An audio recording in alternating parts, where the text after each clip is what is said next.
Dünyanın ən tanınan filosoflarının əksəriyyəti bu fəlsəfə anlayışı qəbul ediblər. Bir çoxları bu anlayışın mümkün olma ehtimalları ilə razılaşıblar. Bəziləri isə ümumiyyətlə bu fikri təksib edirlər. Sübut üçün müxtəlif faktlar, yazılar təqdim olunub. İnsan öldükdən sonra onu nə gözləyir? Bədəni tərk edən ruh hara yollanır? Bəlkə də yeni bir bədəndə özünə yeni bir həyat tapır. Bəs siz necə bundan əvvəlki həyatınızda kim olduğunuzu xatırlayırsınız?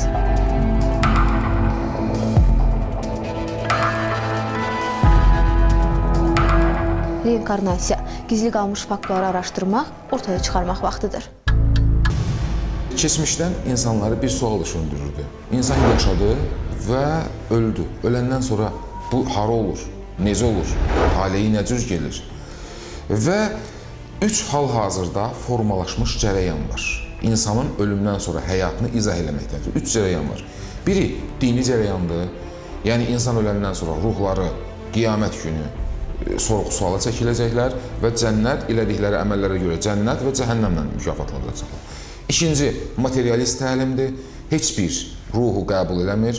İnsan yaşayır, ölür və salam və bununla da yoxa çıxır. Bu materialist bir təlimdir. Üçüncü təlim reinkarnasiya haqqında olan bir şeydir. Bu nə deyən sözdür? Bu elə bil ki, enerjinin saxlanması qanunu kimi bir şeydir. Enerji itmir, heçdən yaranmır, heç yana yoxa çıxmır, sadəcə bir şəkildən başqa bir şəklə keçir. Ruh itmir, heçdən yaranmır, sadəcə bir şəkildən başqa şəklə keçir. Bir adamın bədənindən başqa bir bədənə keçir və yaxud da ruh təkmilləşir və yenidən qayıdır.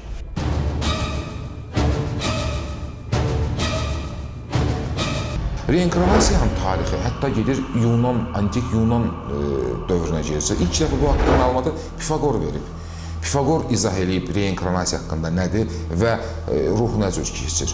Və maraqlı burasına ki, qədim Yunan filosoflarının hamısı reinkarnasiya təliminin əsas yaradan özəyini yaradıblar. Məsəl üçün, hətta Platon deyirdi ki, məndə Karfagen sərkərdəsi Hannibalın ruhu yaşayır. Bu reinkarnasiya əsas fəlsəfənin mahiyyəti nədən ibarətdir? Yer kürəsini, bizim yaşadığımız yeri Lusifer yaradır. Yəni, bura cəhənnəm buradır, bizim indi yaşadığımız yerdir. Biz bura əziyyət çəkmək üçün gəlirik, müəyyən günahlar işlədirik və öləndən sonra ruhumuz daha da paklaşmaq üçün, daha da təmizlənmək üçün yenidən yerə qayıdır. Və dəfələrlə biz yerə qayıdaraq bu hansısa bir canlının timsalında yenidən üzə çıxırıq, ta paklaşana, təmizlənə qədər. Cəhənnəm əslində buradır, yaşadığımız yerdir.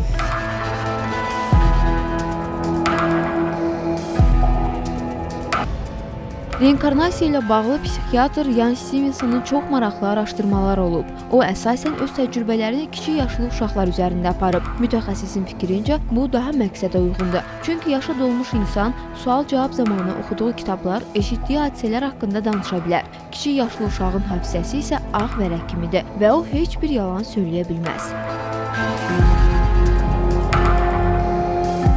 Reinkarnasiya haqqında elmi əsərləri yazır Stevenson.